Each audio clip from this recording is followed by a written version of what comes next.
Shalom, shalom. Estamos de volta aqui no canal.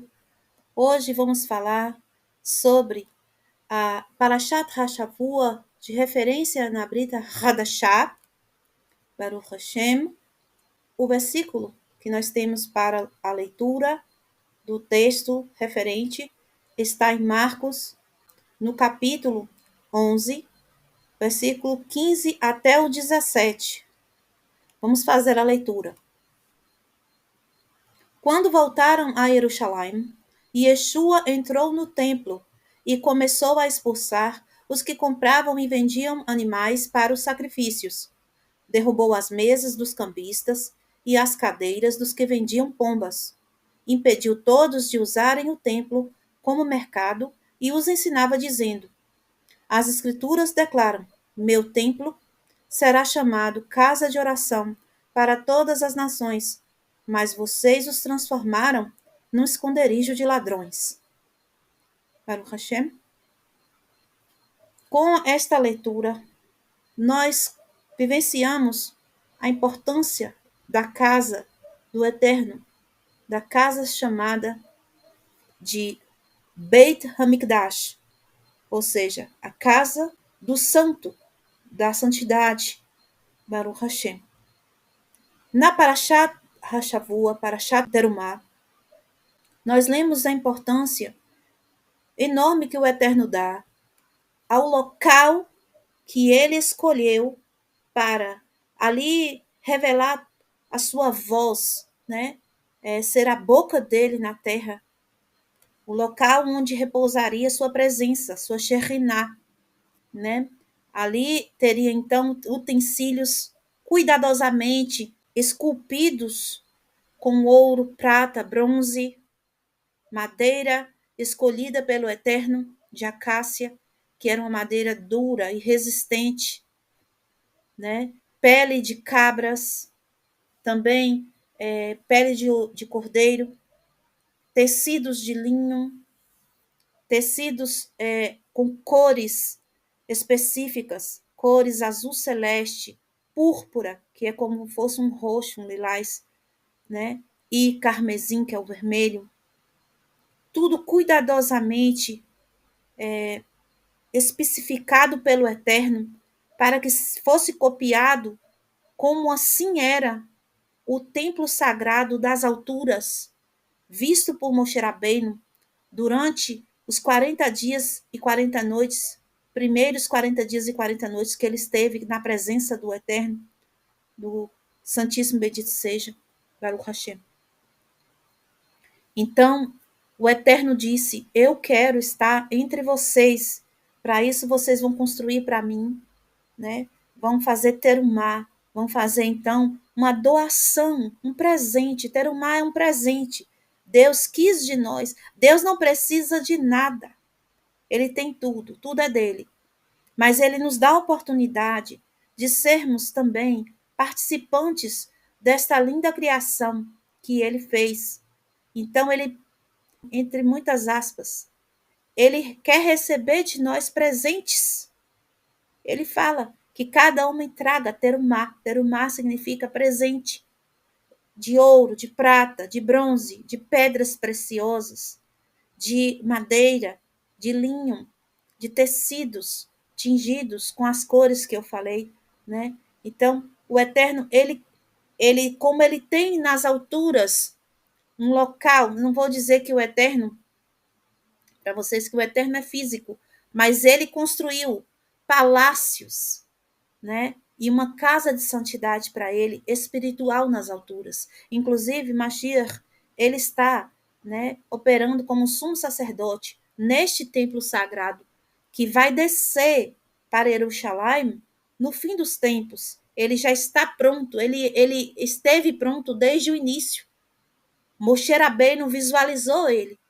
Então, Moshe Rabbeinu fez, então, a cópia, vamos colocar assim, né, aqui na Terra, que era o Mishkan, não este templo de pedra que vocês estão vendo aí na foto. Este foi Shlomo Ameler que construiu, e depois ele foi destruído e foi reconstruído por Ezra, né, e foi então reformado e ampliado por Hordos, Herodes o Grande, Hordos Agadol. Mas dentro desta estrutura de pedra estava o Mishkan que Moshe fez no deserto. Ela estava aqui dentro, dentro da estrutura de pedra, porque o Mishkan ele era feito com materiais naturais. A pedra também é natural. Contudo, materiais não apenas do reino mineral, que é a pedra, mas também, né, além do reino mineral, que eram as pedras preciosas, o ouro, a prata, o bronze, havia ali materiais do reino vegetal, que era a madeira de acácia.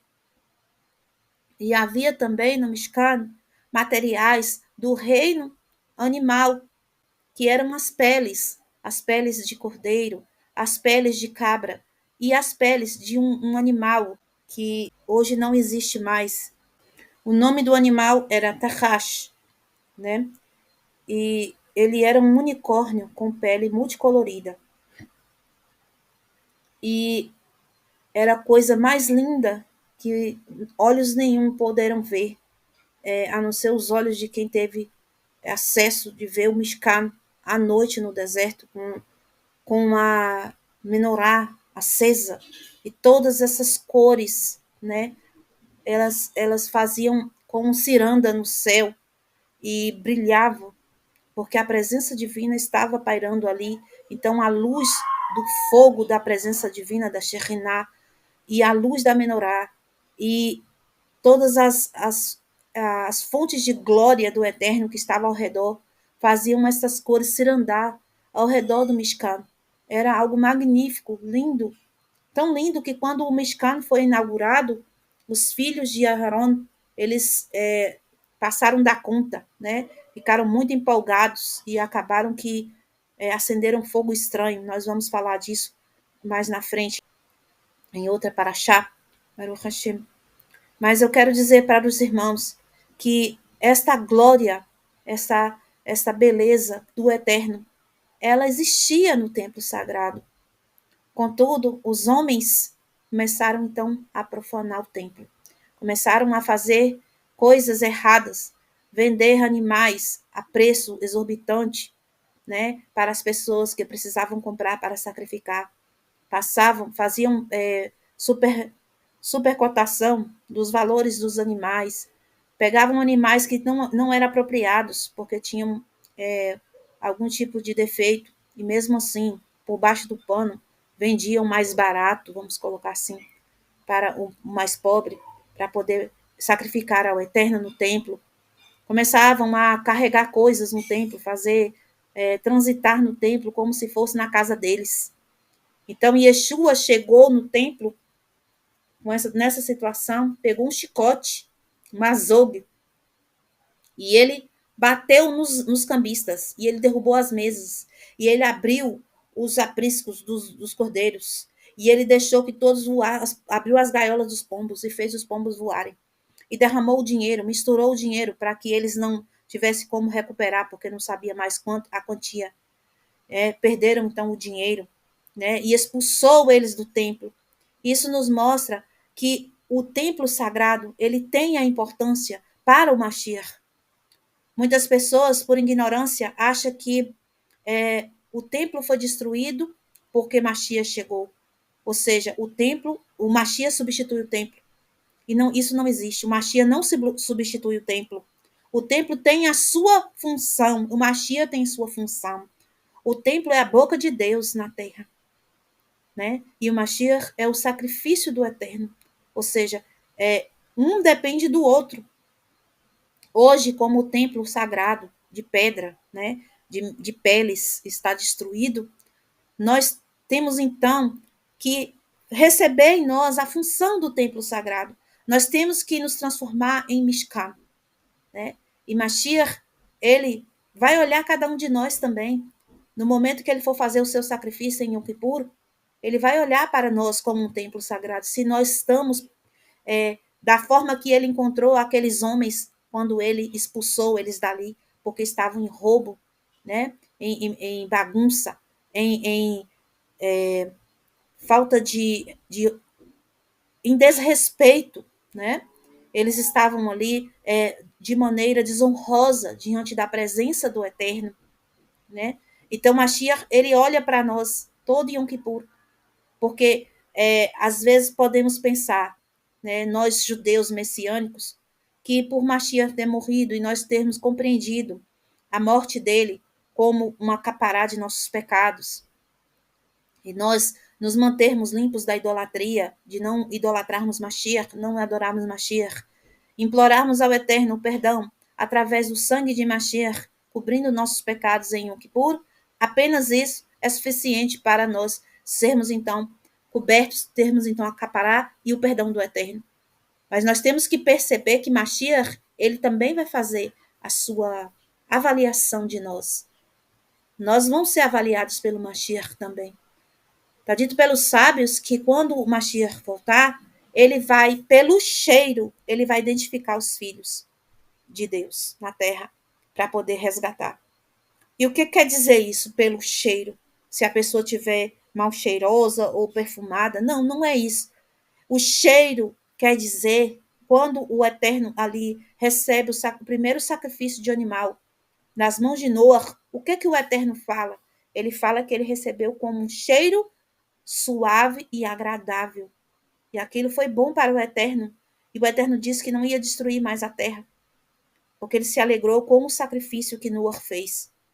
Então, Mashiach, ele vai perceber em nós se somos verdadeiramente limpos, puros e santos, kadosh, diante do Eterno, para sermos sacrifícios de cheiro agradável para o Eterno. Se nossa vida é um templo sagrado, limpo, purificado de roubo, né? Purificado de desonras ao Santíssimo Bendito seja. Ou se nossa vida é como eu posso dizer, um desrespeito à santidade do Eterno. Se nós estamos nos comportando como essas pessoas deste momento de que Yeshua, que cita aqui em Marcos, nesse momento que Yeshua teve no templo e viu esse tipo de comportamento nos nossos irmãos. Ali eram todos judeus, não eram estrangeiros, eram judeus em pecado grave no templo sagrado. Então, nós devemos estar cada dia fazendo uma revista em nós, se nossa alma, né, se comporta em santidade perante a presença da Shekhinah do Eterno. Porque para que serve o templo? Para que serve o Mishkan? Para repousar a presença do Eterno, para que ali fosse, então, local de habitação da glória do Eterno, da Shekhinah do Eterno. Então, nós devemos estar neste estado de pureza, né?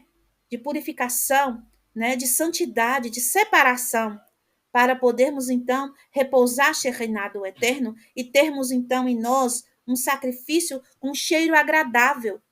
Quando o Mashiach, então, na época de Yom Kippur, e quando retornar para este mundo, perceba, então, em nós um cheiro agradável de oferta, agradável ao Eterno, né? E que ele venha, então, fazer a elevação do sangue sacrificial em prol de nossas vidas, Baruch Hashem, por termos, então, este comportamento, esta postura, né, de santidade, de reverência diante do Eterno.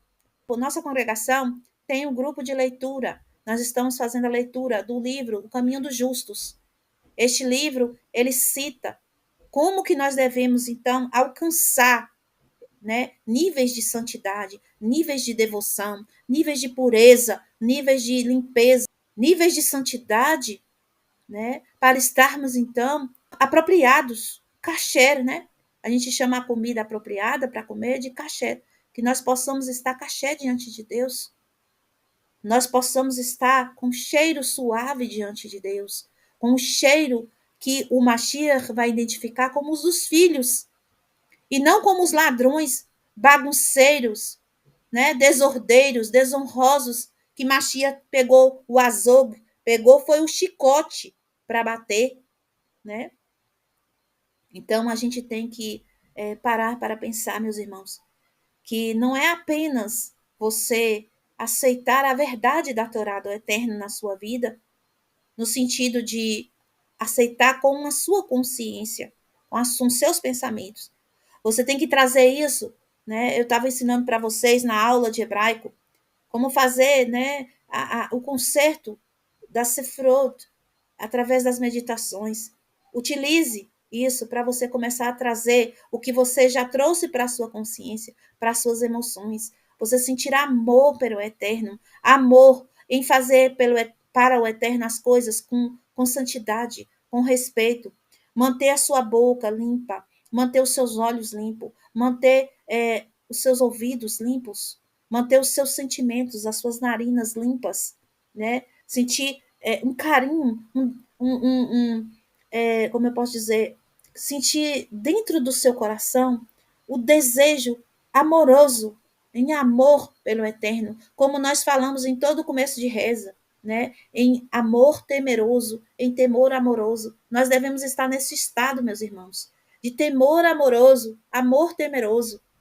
É uma mistura de respeito, apreciação e carinho, né, pelo Eterno. E assim nós vamos estar tomando cuidado de como estaremos então nos apresentando a Ele, né? Como que o nosso corpo, tanto ele fisicamente falando, quanto espiritualmente falando, está diante do Eterno, sendo ele então um Mishkan hoje, porque hoje o Mishkan de pedra e de peles de cordeiro, né? De peles e de madeira, ele está destruído. Mas Baruch Hashem, que nós temos construído dentro de nós, espiritualmente, um Mishkan, que ele esteja então purificado, que não haja nele roubo, que não haja nele desordem, que não haja nele bagunça, que não haja nele profanação, para que tanto o Mashiach se alegre conosco, e ainda mais o Santíssimo bendito seja, para que receba os nossos sacrifícios de louvor, as nossas preces, porque um templo sujo, profanado, não conseguirá, então, elevar para o Eterno nenhum tipo de prece e nem sacrifício. Não será recebido pelo Eterno, né? Então, é muito importante sabermos que o nosso Mashiach, ele não concorda com bagunça, com desordem e com desprezo ao templo sagrado do Eterno. Porque, é como ele disse, está escrito que a casa do Eterno, a casa de meu pai, que ele chama o Eterno de meu pai, de Abba, né? Casa do nosso pai, o pai de Yeshua, nosso pai, ela deve ser chamada casa de oração para todos os povos, não somente para os judeus, porque quando Yeshua chegar, o templo sagrado vai descer, o templo espiritual ele vai descer, e todas as nações, está escrito em Zacarias, todas as nações, de sábado a sábado, irão adorar o rei. Que rei será adorado lá? O rei eterno, Baruch Hashem, bendito seja, Adonai, Sevaot, o Rei dos Exércitos, nosso Deus, ele será adorado no templo sagrado, sábado a sábado. E toda a festa de Sukkot, também é lá citado, que quem não for fazer cabanas lá em Jerusalém, né, fazer a apresentação lá, os homens, né, na festa de Sukkot, não irá ter chuva em seu país, em sua terra, Baruch Hashem, porque quando Yeshua reinar aqui na terra, a Torá vai ser vigente como código de lei civil para todos. Baruch Hashem. E o templo sagrado, ele voltará a fazer, então, o serviço divino que era feito antes, quando ele existia. Baruch Hashem. E Yeshua será o sumo sacerdote. Yeshua estará na frente dos sacrifícios da adoração feita ao Eterno. E nós iremos adorar o Eterno junto com Yeshua, porque é dito que aqueles que são de Israel serão reis e sacerdotes, ou seja, trabalharão no templo sagrado e reinarão entre as nações, reinarão nas nações, porque Israel vai reinar sobre todas as nações. Baruch Hashem. Bendito seja o Eterno. Que o Eterno abençoe a todos. Façam as leituras. Vocês que estão no grupo, ouçam os áudios. Leem também na Torá de vocês as leituras da semana, da Parashat Terumá. E deixem comentários aqui no vídeo a respeito do assunto, Deixe um like também, compartilhe com pessoas que tenham interesse na Torá do Eterno. Shalom, shalom. E Lehitraot.